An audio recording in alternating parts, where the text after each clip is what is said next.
이 머리말을 이렇게 썼어요. 2001년의 기억, 활승과의 강렬한 만남과 이별. 그 살활자, 살아있는 스님 말이에요. 내가 활승이란 말을 만들었어요. 내가 진짜 도인이 살아있다는 걸 내가 느꼈거든요. 그래서 활승과의 강렬한 만남과 이별. 2001년도 1년간을 제가 모셨어요. 제가 한번 읽어볼게요. 들어보세요. 2001년 4월 15일은 해암 성관 대종사의 82세 생신날로 해인사 원당함에서 산내 모든 대중들을 초빙하여 대중공양을 대접했던 날이다. 논자는 나는 이날 원당함으로 출가했는데 공교롭게도 그날이 바로 스님의 생애 마지막 생신날이 되었다.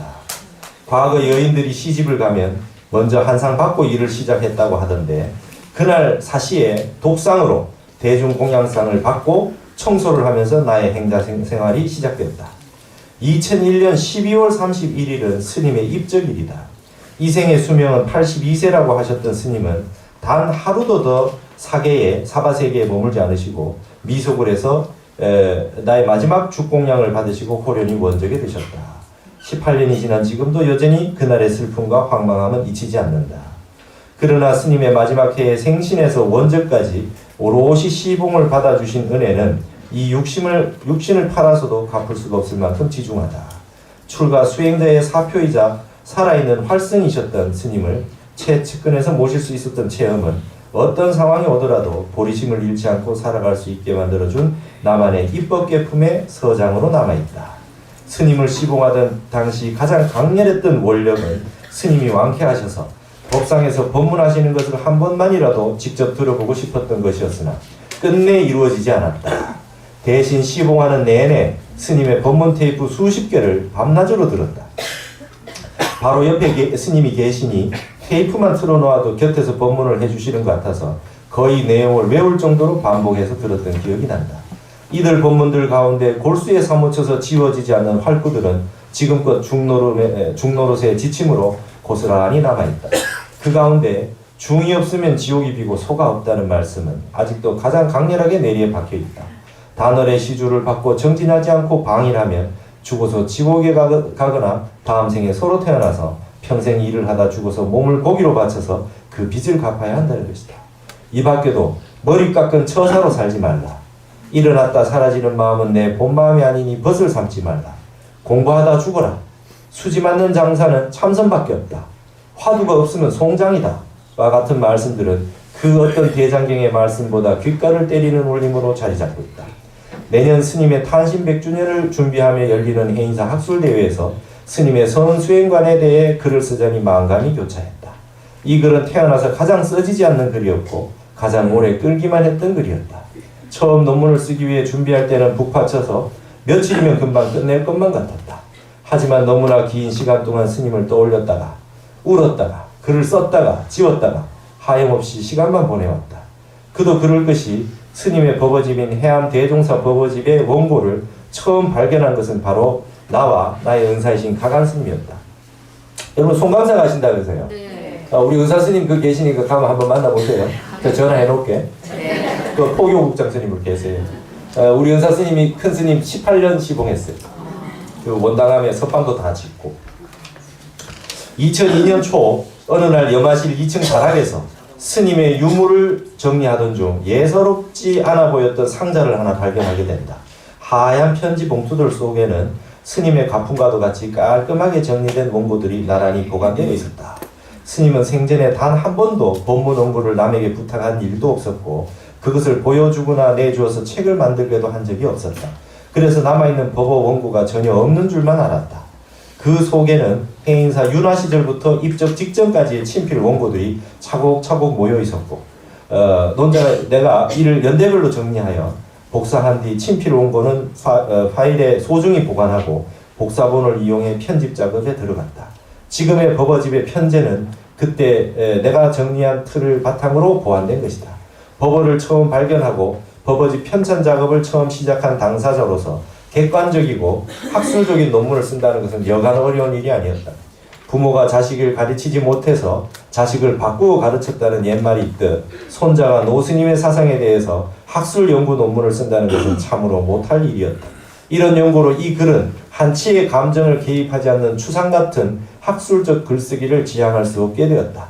대신 법어집 이외에 연구 자료적 가치가 있다고 판단되는 이 직접적인 체험과 사숙 스님들의 증언, 오랜 세월 시봉하고 수행을 배웠던 유발상자들에게 들었던 일화, 20여 년 전에 법문 테이프에서는 들었으나 현재 음성 파일의 형태로 정리되어 있지 않은 내용들을 소개하여 뒤에 연구에 도움이 될 수 있는 하나의 문헌 자료를 남기고자 한다. 스님은 생시에 박사 100개를 따도 우리의 본분사와는 아무 상관도 없다고 법문하셨다. 대학 교수가 무엇을 안다는 것이냐? 아무것도 모르면서도 아는 척하는 이가 세상에서 가장 불쌍한 사람이다라고 하셨다. 그런 까닭에 스님의 문도에는 선사는 즐비해도 박사나 강백은 거의 보이지 않는다. 하지만 스님의 말씀을 어기고 마지막 시자는 멍청하게 박사가 되었다. 기왕 이렇게 된 김에 노스님의 사상 연구에 조금의 일조만 해도 다행이라는 마음으로 욕심을 버리고 지면을 채워보고자 한다. 이게 서문입니다. 이게 논문에 이렇게 안 쓰죠. 에세이 쓰듯이 썼어요. 자, 그 다음에 제가 큰 스님의 이 사상은 스님의 언어 문제에 있지 않다라고 하는 얘기를 강조했어요. 스님 연구를 하려면 스님의 삶을 연구를 해야지 문헌으로 쓰는 거에 집중하시지 않은 분인데 남아있는 스님의 법어집 문헌만 가지고는 우리 잘 알 수 없다는 거예요, 제가. 그래서 스님이 남아있는 법문하셨던 테이프들을 전부 그걸 녹취를 해서 책으로 만들어야 스님이 보일 것이다. 이 얘기를 했어요. 그러고 나서 스님이 이제 테이프에 있던 것을 제가 좀 중요한 것들을 녹취를 했어요. 법어지에 없는 것들. 한번 들어보세요. 스님 말씀이 해놓은 거 제가 인용문들을 한번 읽어볼 테니까 공부하시는데 도움이 될 겁니다. 도를 아는 분상에서는 팔만대장경은 똥닦개요, 코닦개입니다. 부처님도 허물이 많습니다. 부처님을 원수와 같이 보라는 것입니다. 불법을 설한 것은 전부 방편설이니 그것을 믿지 마시오. 팔만대장경에는 부처가 없습니다. 불교는 이론주의가 아니고 실천주의입니다. 이 세상 모든 죽어가는 사람을 살려주는 공덕도 성불하라는 말 한마디 해주는 것보다 못하다는 것입니다. 죽어가는 사람을 살려주어도 다시 욕심 부리다가 죽을 것인데 그것이 무슨 값어치가 있어? 실제 자기 마음을 닦아서 성불하는 것 이외에 불법은 없습니다. 그러니 문자에 속지 마십시오. 이래요. 여러분 팔만대장경이 똥닦개다 코닦개다 그러니까 저 고산스님 지금 쌍계사에 그분이 총무원장 하고 계셨어요. 그 와서 스님한테 얘기했어요. 스님 너무 팔만대장경이 똥닦개 코닦개 그러니까 이 신도분들이 경전을 무시하고 막 그러니까 스님 그 법문은 종정 스님이시니까 그 법문 좀 안 하셨으면 좋겠습니다. 이랬더니 스님이 딱 들으시더니 갑자기 말이죠. 저 고산 스님 턱에다가 주먹을 대요. 딱 그래서 탁 어이구. 그러면서 스님이 그러죠. 아니란 말이냐? 아니란 말이냐? 종정이 돼서 거짓말을 하란 말이냐? 팔만대장경이 똥닦개인데 이러셨어요. 그래서 고산 스님이 깜짝 놀라셨다. 여기서 보십니다. 이런 건 안 썼어요. 네. 그 다음에 밑에 또 보세요. 불법의 요체는 마음도 없는 무심이고 수행의 첫째 방법은 밥을 적게 먹는 것이고 수행의 첫째 방법은 밥을 적게 먹는 것이고 밥을 많이 먹고 공부 잘하려고 그러면 그거는 이룰 수 없는 일이에요. 수행의 첫째 방법은 밥을 적게 먹는 거예요. 최상의 포교란 신도들과 함께 좌선하는 것이고 포교는 좌선하는 것. 청량 법음이란 가장 좋은 법문은 이인과를 법문하는 것이고 선은 인류의 변화와 개혁의 열쇠가 될 것이며 무정 중생까지도 불성이 있다는 개유 불성의 진리는 인류의 비극적인 환경 문제를 해결하는 처방전이 될 것이다. 최고의 포교는 신도와 참선하는 거다. 최고의 법문은 인과법을 설하는 거예요. 이렇게 말씀해요. 공부하려면 첫째, 밥을 적게 먹어요. 스님의 불타관은 스님의 부처를 어떻게 보시느냐?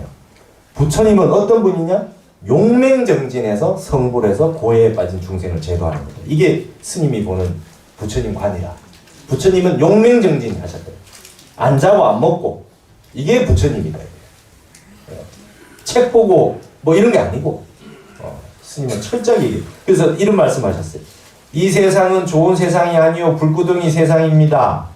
그러니 좋은 일 하겠다는 생각 가져봐야 아무 소용없으니 도를 닦으시오. 세상 일 잘하려고 노력하는 사람이 가장 불쌍한 사람입니다. 망상 피지 말고 용맹정진하십시오. 세상 만사는 결국은 잘못된 걸로 귀결되니 공부하다 죽으십시오. 이거예요. 예. 여러분 그러면 세상 일을 어떻게 해야 되느냐? 큰 스님 말씀이 연극하듯이, 배우 연극하듯이 하래요. 예. 여러분 그 아주 유명한 배우들, 뭐 이순재 같은 배우들, 그 아주 유명한 젊은 배우들이 다 아버지 어머니 하잖아요. 그죠? 드라마마다 그 부모가 돼가지고 했잖아요. 그러면 아버지 척하고 뭐 울고 그렇게 배역을 하다가 나오면 언제 그랬냐는 듯이.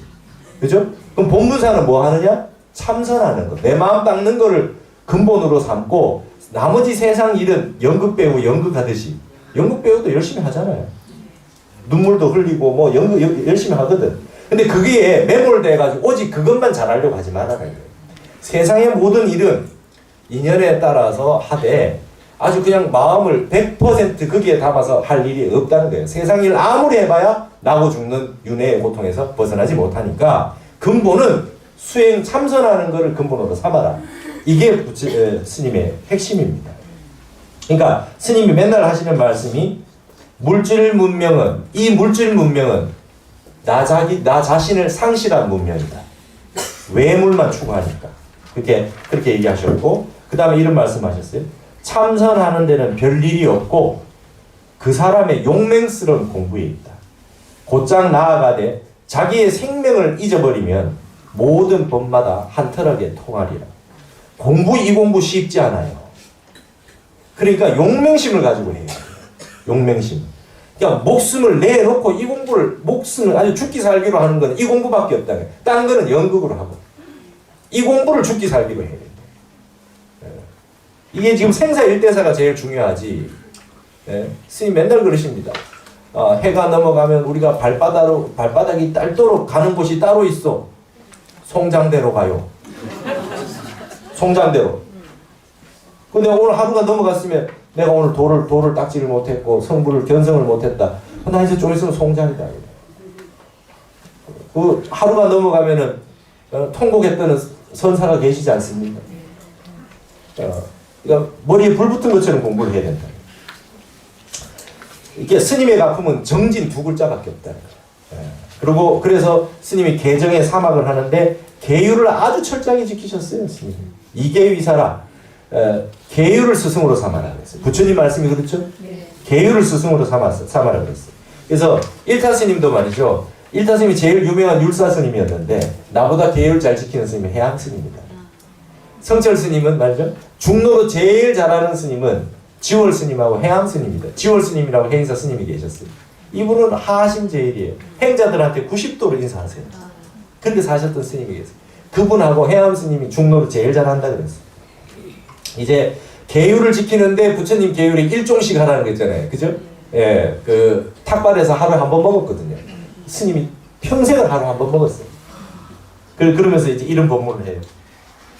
이 몸뚱이가 배가 고프다고 자꾸 밥을 달라고 하여. 그래도 내가 이 몸뚱이에 밥을 안 줍니다. 내가 니놈 시봉하려고 이 세상에 온 것이 아니다. 아무리 먹여줘도 이 똥자루 가죽 주머니 이놈은 은혜 갚을 줄을 모르요. 늙지 말라 해도 안 들어주고 죽지 말라 해도 안 들어줍니다. 그러니 이 몸뚱이를 원수와 같이 보고 먹을 것 달라고 해도 주질 않습니다. 자꾸 잠만 오고 정신이 흐려지니까 입을 그냥 막아버립니다. 큰 스님 그러셨어요. 안 먹어야 공부가 된답니다. 이 세상은 공부되긴 글렀어요. 온통 먹는 거에 미쳐가지고. 자, 그 다음에 이제 이 졸린 거죠. 광급에도 못 이루면 졸음 때문이니, 이 도를 이루지 못한 건 졸음 때문이에요. 사람 몸을 받았을 때 졸지를 마소. 생사일대사가 이 한판의 싸움에 있으니 어찌 싸우지 않고 졸기를 즐기랴. 여러분 공부하시다 보면 참선하면 뭡니까? 딱 두 가지밖에 없어요. 모든 공부가 마찬가지예요. 졸립거나 망상 피거나. 맞죠? 의식이 맑아지면 딴 생각하고 의식이 흐려지면 졸고 둘 중에 혼침과 도고 이 두 가지밖에 없어요. 그러니까 이걸 안 하려고 그러면 일단 적게 먹어야겠대요. 많이 먹고 앉아있으면 꾸벅꾸벅 졸지 당연히. 그렇잖아요? 그래서 배를 비워야 정신이 맑아진다는 겁니다. 스님 아주 이 부분에서 아주 안 잡수는 거는 1대1이다. 안 잡수는 거 1대1이다. 제가 그랬잖아요. 제가 재밌지 않아요? 제가 큰 스님 생신날 가서 밥 한 상 받아 먹고 출가해가지고 제가 마지막 스님 공양 올리고 스님 입절하셨어요. 저 특이한 인연 아닙니까? 네. 자, 그 다음에 이제 화두에 대해서 말씀하시는 거예요. 화두는 여기 그 얘기가 나와요. 화두는 암호인데 이 암호는 오매이려에서 깨쳐서 풀리는 겁니다. 화두를 자나깨나 화두가 들려야 된다는 거예요. 자나깨나. 왜냐하면 왜 생사일대사가 해결이 안 되느냐 하면 우리가 사람이 죽을 때 잠에 푹 잠자는 것보다 더 깊이 잠이 든대요. 죽을 때 혼비백산이라는 거죠. 푹 잠이 들거든. 근데 우리가 지금 평상시에 잠잘 때도 그 송장처럼 자잖아요. 하나 정신도 없이. 근데 그렇게 자는 것보다 더 심하게 잠을 잔대요. 죽을 때. 그때 정신을 차려야 생사일대사가 해결이 된다는 거예요.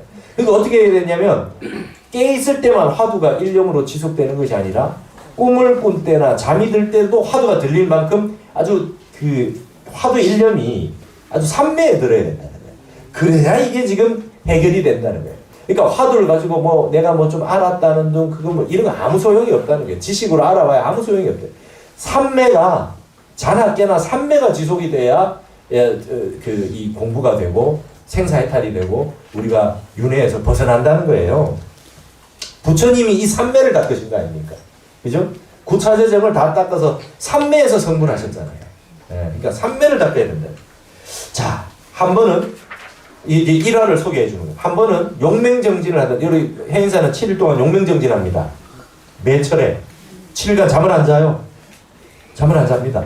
근데 원당하면서 여러분과 똑같은 분들도 다 잠을 안 자고 7일간 잠을 안 자요. 3일 되면요 막 졸음이 쏟아져서 정신을 못 차려요. 헛소리도 막 나오고. 근데 4일이 지나면 맑아져요. 7일 지나고 나면 아이고 나도 이제 막 용맹정진을 할 수 있겠다 막 그런 분이 많이 나와요.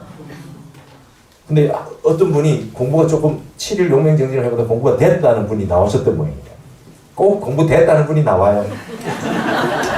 용맹정진하는 한 보살이 공부가 좀 되어가지고 와서는 그렇게 말씀했대. 스님 툭 터져버리고 나니 너도 나도 없었디다. 그렇게 말을 그래서 깨쳤다고 왔는데 어디서 말은 잘 배워서 왔더구만. 너도 나도 없더라 이런 말은 어디에서도 들어도 알고 올 수 있지 않아요. 예? 그래서 다른 것은 물어보지도 않고 오늘 밤에 돌아가서 잠을 잘 자는가 안 자는가 한번 좀 보고 내가 그 다음날 보고를 하라고 했어. 그랬더니 다시 찾아오지 않더니 도량에서 지나가다가 만났어. 해인사 그 원당하면은 그 한철 석 달을 공부를 같이 해요. 지나가다가 만났어요. 그래서 스님이 물어본 거예요. 어제 저녁에 잤냐고 물어보니까 잠을 잘 잤지 왜 안 잡니까? 그러더라고요. 그래서 잠을 잘 잤다고 하니 스님 말씀이 그러면 잠자는 견성을 했구만. 그랬어. 그거 조금 알아지는 거 있다고 그걸 살림살이로 삼아서는 안 되고 몇 푼어치 안 되는 것이니까 다시 공부하라고 가르쳐 주었어. 해암 스님이 말이죠. 오대산 영감사라고 하는 곳에서 30대에 말이죠. 5개월을 안 먹고 사세요. 5개월을. 콩 10개 하고 물하고. 그래. 또 행자하다가 200명 공양주 행자하다가 이 고봉스님이 말이죠. 고봉스님이라고 중국의 고봉스님이 마음법기를 화두 들고 6일 만에 깨쳤대요, 여러분. 그래서 고봉스님 말씀이 내 이 공부 해가지고 발심을 크게 해서 3일, 5일, 7일 만에 깨치지 못하면 내가 지옥을 대신 가줄게. 고봉스님이 그랬어요. 그 얘기를 스님이 보시고는 말이죠. 행자하다가 내가 이거 하느니 가서 빨리 견성해야 되겠다 그러면서 그 100년 뒤에 환절대라고 있어요. 그게 올라가셨어. 올라가시는데 먹을 걸 좀 들고 갈까 하다가 이거 먹을 거 들고 가면 귀신이 깔 본다고 올라가셨대요. 7일 동안 굶고 7일 동안 용맹정진 했는데 못 깨치고 오셨대요. 그래가지고 왔더니 난리 났죠. 큰절에 막 행자가 그 공양주가 없으니까 밥하다가 가버렸으니까 참외를 주고 난리가 났는데 너 뭐하러 왔냐? 7일 동안 용맹정진하고 왔다. 그래서 소문이 났어요. 그때 해인사 조실스님이 효봉스님이었어요. 효봉스님이 불렀대 행자를. 너 뭐하냐? 좀 잠을 자지 않습니다. 용맹정진합니다. 그래가지고 문자 화두도 받고 공부를 했는데 행자 때부터 안 잔 거예요. 그래가지고 평생을 일주일 단위로 사셨대. 고봉스님이 일주일 단위로 일주일 단위로 이렇게 얘기하는 보세요. 일주일이 지나면 또다시 시작하는 것처럼 했지. 일주일이면 견성한다고 했으니까 오직 일주일만 생각했어요. 일주일 동안 공부해가지고 안 되면 공부한 거 다시 내버리고 2주일이라 생각하지 않고 다시 일주일을 세워서 자꾸 하다 보니까 1년이 간 줄도 모르고 저녁인지 낮인지도 몰랐어요. 공부할 때는 저녁도 없고 낮도 없었어요. 일체 유심조라고 하지 않습니까? 오직 공부하는 생각 하나밖에 없었어요. 안 먹어도 살 수 있어. 이게 스님 말씀이라. 안 자고도 살 수 있어. 이게 일주일씩 용맹정진을 일주일씩 평생 하신 거예요. 일주일 만에 깨친다. 그래가지고 오대산에서 5달을 안 잡수고 있었는데 월정사에서 쌀을 가지고 왔대요. 나는 그거 필요 없다 가지고 가라 그랬더니 무거우니까 다시 안 가져갔던 모양이에요. 놔두고 갔대요. 근데 쥐라든지 뭐 다른 동물 먹으라고 내줬대요. 그리고 안 잡수고 그리고 5개월 공부하셔가지고 오도송을 읊었어요. 밥 안 잡수고 말이죠. 용맹정진 대단합니다. 등이 말이죠 이렇게 고양이 등처럼 굽어 있으시더라고. 안 누워가지고 이제 눕는 게 더 불편하다 그러시더라고. 눕는 게 누우면 답답하고 숨도 못 쉬겠고 막 아주 답답하다 그러셨어요. 여러분 스님이 나중에 편찮으셔가지고 병원에 갔는데 마취가 안 돼요. 안 주무시니까 앉아가지고 맨날 졸기는 조금 해도 푹 송장처럼 잔 일이 없으니까 마취약을 넣으면 깨 나쁘고 마취약을 넣으면 깨 나쁘고 그거 시술을 못했습니다 결국. 여러분 그게 말이 돼요? 예. 저는 이 어른을 시봉을 하면서 도가 있다는 걸 알았어요. 그러니까 본인이 이렇게 해보시고 나니까 여러분 수영 선수가 수영을 못하면 물에 뛰어들기 못합니다. 내가 참선을 안 해본 사람 어떻게 참선을 시켜요? 그렇지. 내가 수영을 잘하는 사람이면 물에 들어와서 초심장 여기 물에 들어와라 괜찮다. 여기까지밖에 안 오지 않느냐. 괜찮다 오라고 막 해주고 손잡아주고 하라고 막 시키잖아요. 그 스님이 평생 용맹정진을 해놓으니까 제가 자본이 딱 오셔도 그냥 밤에 자지 마라 그래요. 우리 행자들 말이죠. 보통 9시 자는데 보통 한 10시에 자게 되죠. 그럼 이제 2시 40분 되면 일어나야 돼요. 새벽에 예불을 해야 되니까. 근데 스님 11시, 12시, 1시 되면 깨워요. 전화가 와요. 행자 올려보내라. 그럼 우리 의사 스님은 그날 저녁 씻고 말이죠. 다시 양말 신고 주무시더라고요. 5분 대기조로 평생을 살았어요. 밤에 부르니까. 그래서 스님이 씻고 왜 이러고 잡니까? 그러니까 나는 평생을 양말 신고 잤다고 그러시더라고요. 우리 의사 스님이. 부르시니까 저 때는 스님이 편찮으셔가지고 저기는 안 했지만 우리 바로 제 위에 스님들부터는 행자할 때 말이야 12시 1시에 불려 올라가요. 그럼 뭐 시키는 거 이거 여기다 놔두라 이랬다는 거야. 요거 저 책상 저기로 옮겨라. 그래, 옮겼어요. 있으면 됐다 가봐라 그런데요. 아니 무슨 도인이 잠을 깨우냐고 그랬대요. 근데 잠자지 말라고. 잠을 안 재우더래요. 일체 유심전 이 몸뚱이 주인은 마음이지 마음이 몸뚱이에 끌려다니면 안 된대. 이 몸한테 그런데요. 안 재워준다. 잘 생각하지 마라. 몸한테. 그러면 몸이 안 잔대요. 지가. 이 주인 고약한 주인이네. 잠도 안 돼도 어쩔 수 없네. 어쨌든 견뎌야지. 이런다는 거지. 참 부사의한 일이죠. 이제 스님이 그렇게 스님의 용맹가풍은 말이죠. 이렇게 일주일 뒤에 깨닫지 않으면 태평양 바다에 빠져 죽겠다는 각오로 공부하셨다는 거예요. 이러시다가 여러분 지리산에 가면 칠불사 아시죠? 네. 그게 이 칠불사에서 말이죠. 어떤 일이 있었냐면 76년도에 운상선언이라고 하는 그 선방을 이렇게 새로 중수를 하고 있었는데 여기서 무수보살 친견했어요. 무수보살. 어떤 노인이 하나 나타나는 구름 이렇게 먼지가 날리잖아요. 그러니까 노인이 한번 오시더니 말이죠. 그렇게 얘기했대요. 이 시를 하나 개송을 줬는데 진철심 금강마하여 조견년 석고비하라 티끌 묻은 뾰족한 마음을 금강으로 깎아내고 연꽃을 비추어 보아 자비로서 섭수하고 보살피라 이런 개송을 하나 주고 하셨다. 내가 이 논문에서 이 개송을 분석을 했어요. 이 당나라 시에 이 보통 5원시, 7원시 이게 3원이로 되는 6원시예요. 6원시는 우리 그 영가행각선사의 정도가에 나오거든요. 유건실은 굉장히 고체시예요. 근데 운자도 안 맞췄어요. 근데 글이 굉장히 특이한 글이에요. 일반인이 쓸 수 없는 글이라. 내가 이걸 분석을 해놨어요, 이 논문에. 이 개송을 받고 이제 공부 많이 했으니까 중생을 제도하라라고 하는 말씀으로 듣고 해인사 그 스님들 정진하는데 모든 제가불자도 공부할 수 있는 선방을 개원을 하셨다는 거예요. 그래가지고 지난번에 저랑 같이 성지순례 가보신 분은 아시겠지만 원당암 선방에는 문수보살이 모셔져 있어요. 근데 말이죠. 여기 제가 일화를 써놨는데 달마선은 지을 때 일화가 하나 있어요. 여러분 여기 지붕일 때 흙하고 관죽에서 기와를 올리잖아요. 그때 비가 왔대요. 그때 비 오면 안 되거든요. 비가 와서 이렇게 아주 푸른색 비닐 갑바를 이렇게 막 씌우고 막 난리가 났었대요. 근데 갑자기 큰 스님이 나오시더래요. 큰 스님이 나오시더니 하늘에다 대고 삿대질을 하면서 용왕 시방 너 뭐더냐? 비가 오고 있는디 너는 뭐더냐? 이렇게 삿대질을 하시대요. 그리고 30분 뒤에 비가 그쳤대요. 이걸 제가 107세 동안 큰 스님 시봉하고 돌아가신 김광명화 보살님한테 내가 들었어요. 광명화 보살님이라는 분이 60에 불법을 처음 만났대요. 그럼 몸이 아파가지고 관세음보살 기도하러 갔다가 태백산에서 암자에서 일타스님하고 두 분이서 딱 수행하고 계시는 해암스님을 만났대요. 60대에. 그래가지고 평생을 스님만 따라다니면서 시봉을 했어. 107세 될 때까지. 스님 돌아가시고 나서 돌아가셨어. 희한한 게 말이죠.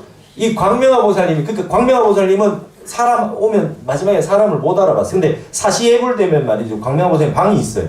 그래서 이렇게 기도를 하세요. 다 사람 얼굴도 몰라보는데 예불문은 처음부터 끝까지 다 외워요. 그리고 한 몇백 명을 기도를 해줘요.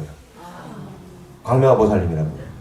그래가지고 스님의 화신이었어요. 평생을 스님 아무리 험한 데 가서 정진을 해도 그 가서 공양주를 해주신 거예요. 이분이 그걸 이 얘기를 하셨다고요. 근데 희한하죠? 큰 스님 입정을 딱 하시고 나서 이 광명화 보살님 그때 104세인가 106세, 105세가 됐는데 맹장염이 걸렸어요. 그래서 스님 가시던 대구에 병원이 있는데 주치 비슷하게 말이죠. 신도분 병원이 있는데 거기를 모시고 가서 100세가 넘었는데 이거 수술을 할 거냐 말 거냐 난리가 났죠. 근데 자제분이 굉장히 많았는데 먼저 다 죽고 80대 딸이 하나 있었어요. 미국에 살고 있는데 그분 보고 오라 그랬어요. 허락을 받아야 될 거 아닙니까? 수술하시다 어떻게 되실 수도 모르고 하니까 100세가 넘었으니까. 근데 맹장염이니까 수술을 안 할 수 없어가지고 수술을 하기로 해서 병원에 큰 스님이 딱 입정하시고 나니까 맹장염이 딱 걸리시더라고요. 근데 희한한 게 말이죠. 그때 제가 행자였는데 광명화 보살님 퇴원하는 날 제가 맹장염 걸려서 그 방에 들어갔습니다. 제가요. 바꿔가지고. 그분 모시고 올 때 제가 맹장염 걸려서 그 방에 들어갔어요. 근데 제가 나와가지고 말이죠. 일주일 뒤에 실밥 뽑으러 가는데 우리 은사 스님이 맹장염 걸려서 큰 스님 곁에서 시봉하던 세 사람이 다 맹장염 걸려가는데 아주 병을 좀 가지고 가셨는가 뭐 우리 막 그랬지. 예. 그러니까 우리 은사 스님이 배가 아프대요. 배가 아프다고 막 여기 만져보라고 잘 눕고 낮에 누우시는 분이 막 그렇게 막 눌러보니까 스님 여기 아픕니까? 이렇게 아프대. 내가 아팠던 거하고 똑같은 거예요. 스님 이거 맹장염입니다. 그러니까 네가 의사냐 어떻게 하냐. 똑같습니다. 내일 되면 더 아프니까 빨리 갑시다. 그래가 갔더니 맹장염입니다.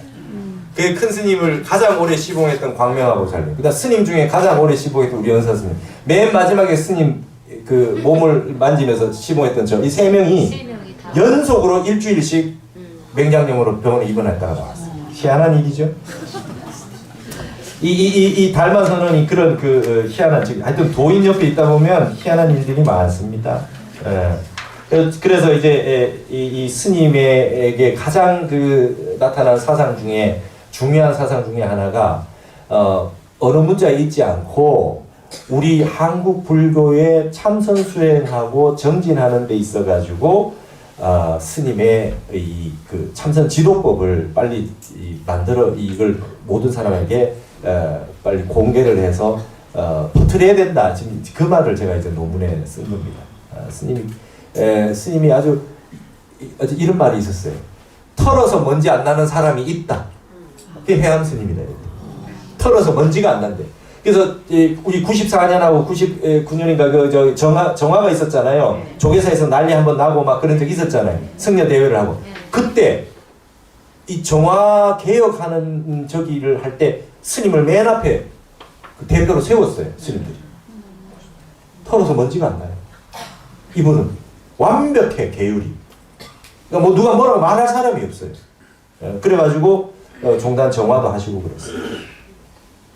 성철 스님의 사상이 사는 산 물을 물이라면, 이걸로 상징된다면 해암 선사의 일꾼은 공부하다 죽어라. 공부하다 죽어라. 공부하다 죽어야 돼.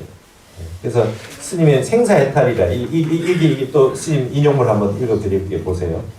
천상과 지옥이 한 집안입니다. 여러분, 천국이 말이죠. 지옥 옆방이라는 거예요. 어두컴컴한데 잘못 열고 들어가면 천국인 줄 알았는데 지옥에 들어간다. 스님 본문이 이래요. 똑같이 윤회하는 육도로 고생하는 곳일 뿐이지 천상도 좋은 것은 하나도 없습니다. 착한 일에서 수지맞지 않습니다. 그러니 참선밖에는 불교가 없습니다. 참선이 없었더라면 불교는 벌써 없어졌을 것입니다. 출가하는 스님도 없어졌을 것입니다. 평생을 지내봐도 죄만 짓고 삽니다. 한 생각 일어났다가 사라졌다 하는 것이 바로 죽었다 살아났다 하는 것입니다. 그러니 팔만대장경 전체를 줄여놓으면 생사일대사 해결하라는 한마디밖에 안 남습니다. 나고 죽는 문제를 참선을 통해 해결하라는 말 하나밖에 없습니다. 도 닦는 데는 자본금이 안 들어갑니다. 배우는데 시간도 안 들어갑니다. 금방 배울 수 있습니다. 내가 내 눈을 못 보는데 거울을 보면 내 눈이 보이지 않습니까? 그 거울이 바로 화두입니다. 화두를 들어서 공부를 하게 되면 참나를 바로 보게 되는 것입니다. 유아독존한 이 한 물건은 이 뭐고 도 닦다 죽어버리면 수지 맞는 장사입니다. 겉으로는 연극배우 노릇하던 세상사를 열심히 하는 듯 하지만 속으로는 도 닦는 공부를 해야 됩니다. 마음만 내면 죄요? 남 도와주고 도와줬다는 생각을 내도 죄가 됩니다. 만사를 돌아보지 말고 연극으로 세상 일을 하고 도를 닦아버려야 됩니다. 충효 같은 거 가르칠 바에야 비상을 먹여서 사람들을 다 죽여버려라. 이렇게 하는 것이 부처님의 근본 사상입니다. 속지 마시오. 공부하다 죽어버리시오. 도 닦다 죽어버리면 수지 맞는 장사입니다. 여러분 지금 이 세상 일은 좋은 일, 착한 일, 그런 게 하나도 생사해탈에 도움이 안 된대요. 여러분 대통령들이 나라를 내가 한번 망쳐보겠다고 대통령 되는 사람이 어딨냐 이거예요. 큰 스님 법문에 그렇게 하셨어요. 잘 하려고 착한 일하고 좋은 일 한다고 하다가 복과 지혜가 부족해서 일이 잘 안 되니까 고집을 하잖아요. 집착을 해요. 꼭 이걸 하겠다고. 그러다 보니 일이 잘못되는 거예요. 그러니까 한 생각 일어나, 우리 이거 본래 부처라 그러지 않습니까? 한 생각 일어나면 본래 부처를 죽이는 것이요. 한 생각이 사라질 때 내 부처가 살아나는 것이다. 참선에서 무심을 정득해라. 아, 우리 스님 아주 가풍이 엄밀했어요. 스님은 오직 참선이에요. 오직 참선. 오직 화두 참선. 근데 이거 하기 전에 반드시 하나 했던 게 있어요. 반드시 수계식을 해요. 반드시 계를 받게 합니다. 계를 받아야 보호가 된다. 수계를 해야. 부처님이 제자가 됐다. 불명도 받고 수계첩도 받고 수계를 한 번 받았더라도 계속 받는 거예요. 그래서 딱 이 안거 들어가기 전에 수계를 해주세요. 그래서 수계를 딱 받고 나는 부처님 제자입니다. 딱 해서 신장님의 옹호를 받으라는 거예요. 보호를 받고 수계를 딱 받고. 그러니까 여러분 어디서 수계식 한다 그러면 그냥 모르는 절이라도 가서 수계를 받아버려야 돼요. 그리고 그걸 지키려고 노력을 해야 돼요. 수계 공덕이 한량 없어요. 수계 공덕이 지어야 돼요. 그래서 수계를 딱 하고 나면 바로 그냥 처음 절에 왔는데도 화두를 줍니다. 그냥 스님. 그냥 하라는 거예요. 나를 믿고 해라. 그리고 가라선 공부 방법들을 가르쳐주고 용맹정진을 체험시켜요. 잠 안 자게 말이죠. 그래 놓고 난 다음에 늘 그래 놓고 나서 스님이 못 보면 할 수 없잖아요. 근데 항상 옆에서 같이 정진하시는 거예요. 늘 언제나 찾아와서 물어볼 수 있도록 문호를 열어놓고 이렇게 해서 공부를 시키셨다 이 말이에요. 그러니까 스님이 참 제가 1년 모시고 살았지만 우리 스님이 하셨던 그 방식이 진짜 이 수행자의 모습이었다 이렇게 생각해요. 납자의 모습이다. 화두 얘기 나옵니다. 들어보세요. 화두를 참고하는 근본 자세는 이렇습니다.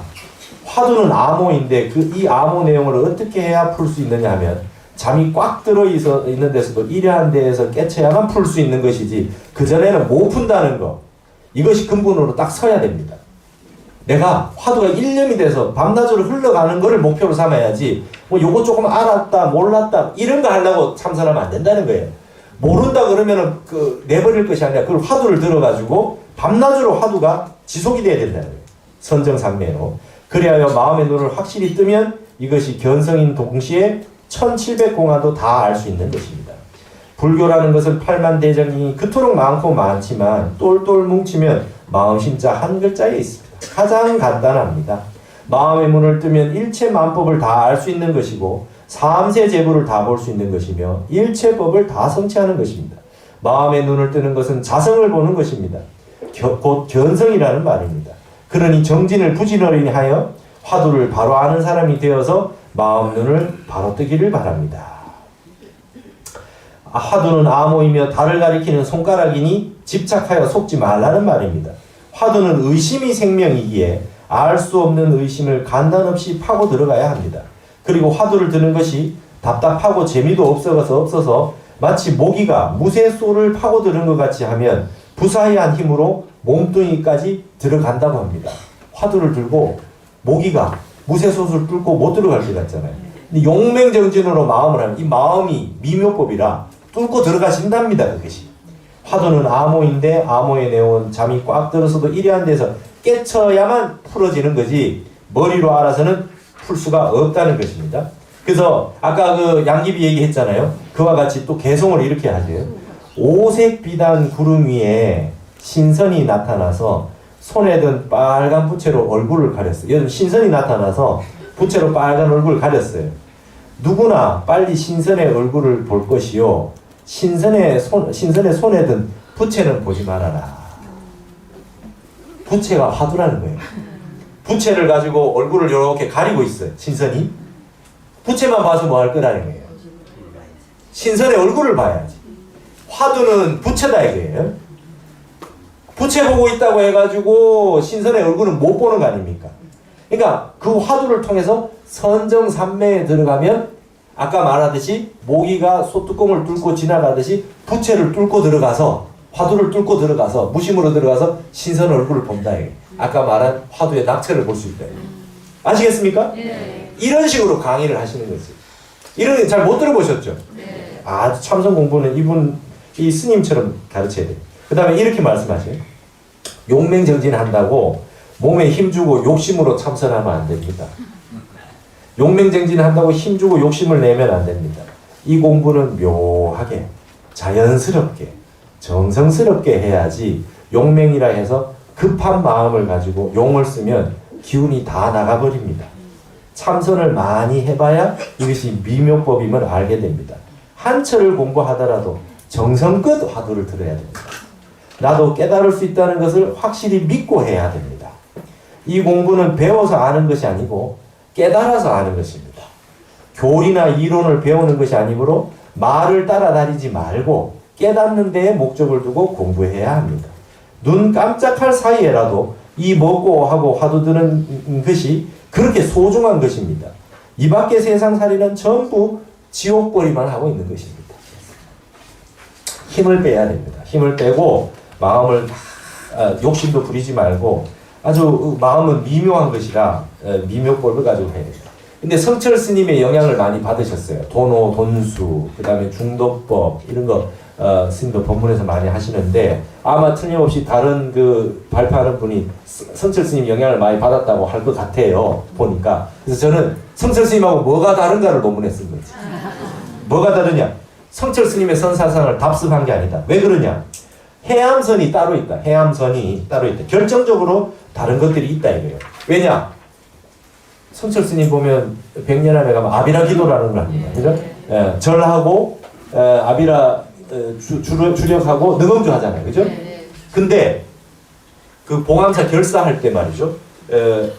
우리 해암 스님도 그게 동참을 하셨는데 그때 당시 모든 전 대중한테 성철 스님이 능엄주를 배우라고 했대요. 마장을 없애게 되고 이 능엄주만 잘해도 무상정에 선정에 들 수가 있대요. 그래서 장애를 없애기 위해 가지고 능엄주를 외우라 그랬는데 다 외웠대요. 근데 해암 스님은 안 외웠답니다. 나는 그런 거 안 해요 그랬대. 법전 스님이 막 내고 고바로 위에 스님이 해암 스님인데 난 안 해온다 그랬대. 그래서 승철 스님이 너는 왜 안 해오냐 그랬더니 저는 잠을 안 잡니다. 잠을 안 자는데 무슨 마장이 있어. 난 이거만 합니다. 나는 그냥 잠 안 자고 하게 그냥 내버려 두시오. 그러니까 승철 스님이 알았다 그랬대. 유일하게 혼자 능엄주를 그때 안 외웠답니다. 그러니까 이게 지금 아주 특이한 스님의 가풍이에요. 그리고 또 뭐냐면 조도 방편이 없어요. 예를 들면 공부하기 전에 업장을 소멸시키기 위해서 뭐를 해라 막 하잖아요. 그죠? 스님은 그 업장 다 닦은 다음에 언제 공부하냐. 바로 참선해라. 바로. 겁먹지 말고 바로 참선해라. 이게 성철스님하고 달라요. 그러다 보니까 지금 100년 하면은 그 성철스님 제자분들은 아직도 절 많이 하고 능엄주 외우고 하잖아요. 그렇죠? 근데 해암스님 제자들은 전부 참선만 합니다. 그래서 수십 년 참선했지. 무슨 말인지 아시겠죠? 이게 아유 조도 방편이 없어요. 연불 해라 뭐 해라 이런 걸 안 하고 그냥 바로 하도 참선을 들으라. 나 자신을 믿고 해라. 이게 스님이 아주 다르다는 겁니다. 그래서 이렇게 말씀하셨어요. 불교에는 성불하는 방법이 여러 가지가 있는데 관법, 독경, 연불, 주력 등이 있지만 그 중에 가장 확실하고 빠른 방법이 참선입니다. 절에 아무리 다녀봐도 참선하지 않고 다니면 헛다니는 겁니다. 화두에서 깨치는 것 이외에는 불법이 없습니다. 평생을 절에 다녀도 선방에 참선하러 한 번 오는 것보다 못하다고 그럽니다. 내 마음을 깨닫는 것 외에는 불법이 없습니다. 참선하는 것만이 자기 마음을 밝히는 것입니다. 육바라미를 닦아서 보살자를 닦는다는 것도 참선에서 성불하는 것에 비하면 송장을 타고 강물을 건너는 것이라고 할 수 있습니다. 송장 타고 강물 건너는. 참선을 해서 내 마음에 무심으로 선정을 닦아서 해탈하는 게 제일 빠른 길이지 이건 다 그 참선하기 위해서 중간 과정에 하는 일이다. 송장 타고 바다 건너는 것 같다. 이렇게 얘기하세요. 참 스님 아주 골수의 이 참선을 하시라는 말씀입니다. 그렇게 해놓으셨어요. 제가 그래서 마지막에 스님이 이 성철스님하고 이렇게 가풍이 다르다. 마지막 결론으로 제가 이렇게 마지막 맺을 말을 맺었습니다. 해암선사는 불법은 이론이 아니고 실천이니 실천은 깨달음의 목적이 있다고 역설했다. 게다가 학문을 힘쓰는 것은 명경에 맑은 거울에 먼지를 자꾸 더 쌓은 것이기에 생사고를 더 깊게 한다. 라고도 했다. 스님의 선사상을 학문의 영역으로 들여와서 이론적으로 사량하고자 한다면 결단코 스님의 본지 풍광을 바로 볼 수 없을 것이다. 깨달음을 목적에 두고 오직 실천만을 명근으로 삼았던 용맹가풍을 후학들이 따라 실천할 수 있도록 하는 것이 해암선을 선양하는 근본 목적이라 하겠다. 현재 한국 불교가 과거에 비해 불교학이 빈약해져서 위기가 온 것이 아니다. 학문이 빈약해서 위기가 온 것이 아니다 이 말입니다. 선법이 있으나 선수행자가 없고 절집안은 더욱 풍족해졌으나 마음은 더욱 빈곤해졌기 때문에 모든 불상사가 끊임없이 발생하고 있는 것이다. 사찰 안에서마저도 돈을 벌어 지옥을 사는 행위가 끊임없이 벌어지고 있다. 발심과 발언 없이 분주하게 죽음을 향해 달려가고 있는 이 화택에서 스님의 사자후가 활구가 되어 모든 대중에게 되살아날 수 있게 하는 것은 우리 후학들의 몫이다. 스님은 생사를 해탈하는 것이 못되는 것은 일상의 것이 하나도 없다고 하셨다. 현재 윗바사나를 비롯해 갖가지 명상과 수행법들이 곳곳에서 수입되어 밀려들고 있다. 그 가운데 거친 번뇌를 잠시 쉬거나 힐링을 도와주는 정도에 그치는 것들은 스님의 표현을 빌자면 이 역시 지옥벌이에 불과한 것이다. 해암선사의 선수행관을 광대하게 제시하여 한국 불교가 생사해탈을 위한 본래의 면모를 회복할 수 있게 할 시기가 도래했다. 현 조계종단의 개혁과 혁신을 위해서는 해암선사의 자성사막의 용맹정진의 수행가풍이 절실하게 요청된다. 이미 스님이 그 전정에 앞에 이정표를 제시해 준 바가 있지 않은가. 지금 여기 모든 사부 대중들은 화두를 다시 들어야 한다. 화두를 들어 한 생각이 사라지면 해암선사가 다시 살아나고 화두를 놓쳐서 한 생각이 일어나면 해암선사는 영원히 죽고 말 것이다. 어떤 물건이 이 자리에 왔는고 이렇게 끝을 맺었어요.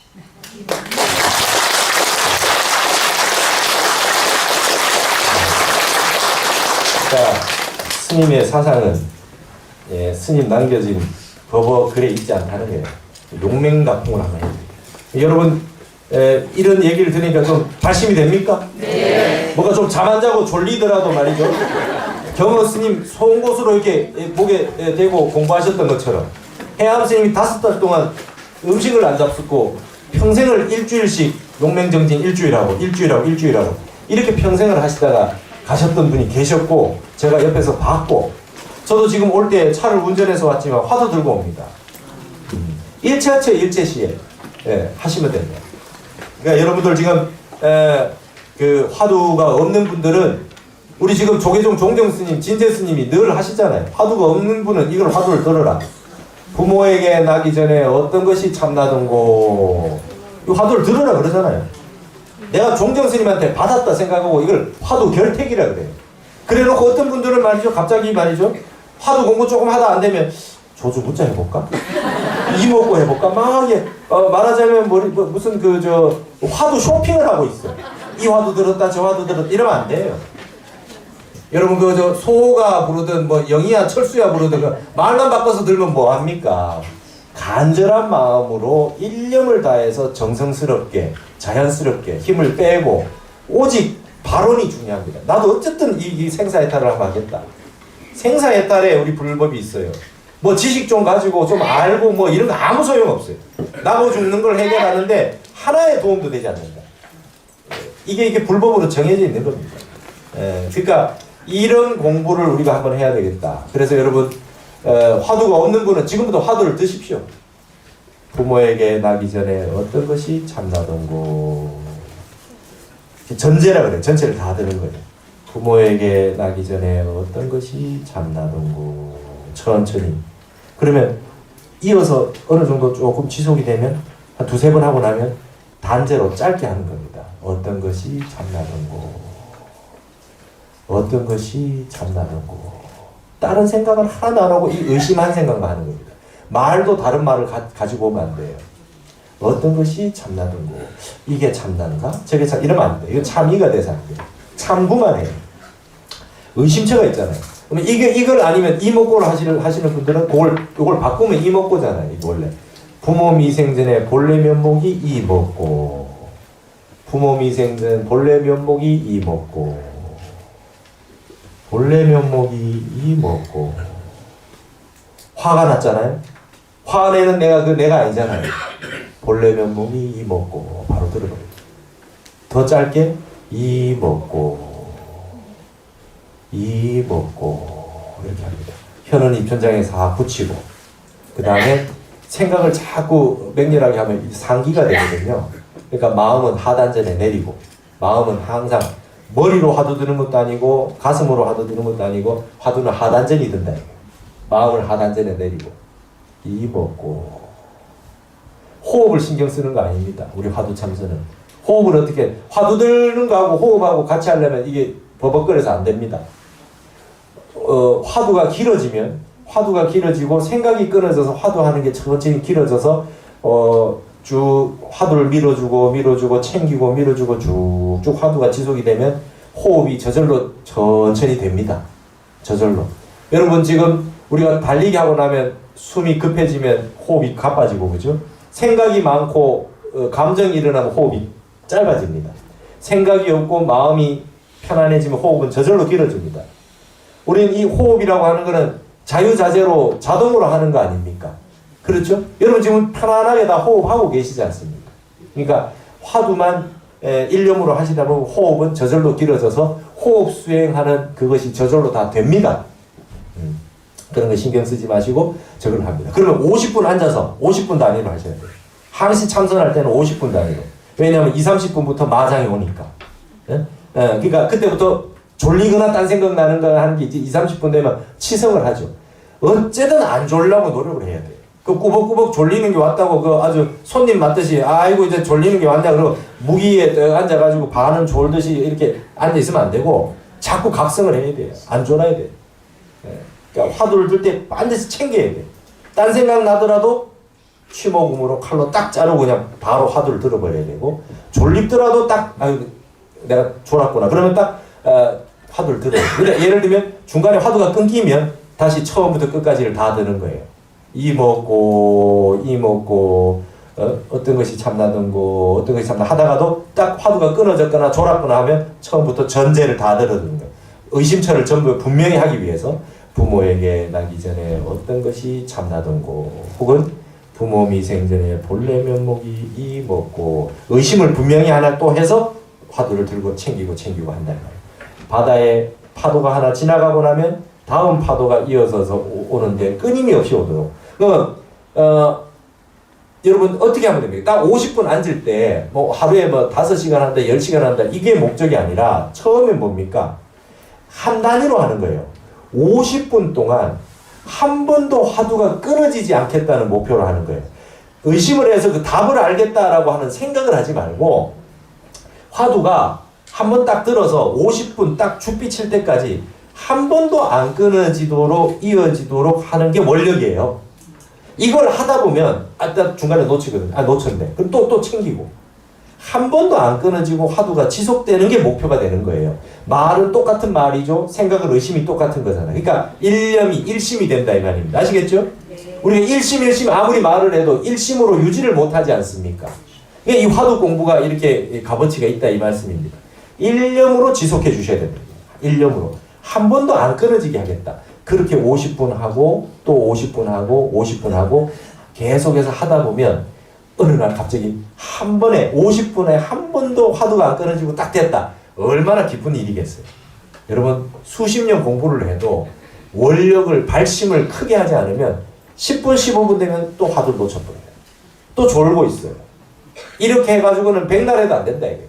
이렇게 해가지고는 귀신굴에 빠져가지고 산다 이렇게 얘기를 합니다. 혼침과 망상에 시달리다가 이게 해를 다 넘긴다. 50분 동안 한 번도 화두가 안 끊어지도록 하는 겁니다. 여러분 딱 하실 때 딱 시작해서 지금 수계식이 없으면 딱 이제 진짜로 내가 발심을 하겠다는 부처님 제가 진짜 참선을 한번 하겠습니다. 제대로 화두가 일념이 되도록 해주십시오. 내가 몸이 건강하고 이 집안에 편안한 일이 없어야 이 화두 공부가 될 테니까 방편으로 우리 집에 별일 없이 해주시고 건강을 지키게 해주시고 도업을 이루기 위해서 오감계 하시잖아요. 공양을 드실 때. 예? 이 몸을 공부를 하기 위해서 이 음식을 먹고 건강하게 해주십시오. 그게 목적이 아니라 공부를 잘할 수 있도록 아픈 데 없이 망상 안 나게 딴 데 마음 뺏기지 않게 우리 집안 평안하게 해주십시오. 딱 발언을 하고 제일 큰 목표는 화두가 일념으로 한 번도 안 끊어지고 지속되는 게 이제 원력이 되셔야 됩니다. 이렇게 한번 해보실랍니까? 네.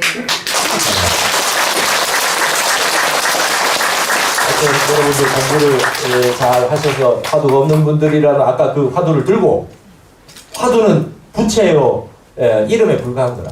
어떤 화두를 들더라도 하나를 들고 집중적으로 해야 돼요. 하나만 딱 잡고 이거 했다 저거 했다 하면 안 돼요. 딱 잡고 목숨을 바쳐서 하는 거예요. 이거 아니면 생사해탈의 길이 없다. 이렇게 아시고 해주셨으면 좋겠습니다. 오늘부터 이제 전부 다 여러분은 참선하는 수자가 됐다고 확실히 믿고 오늘 여기로 마치겠습니다. 감사합니다.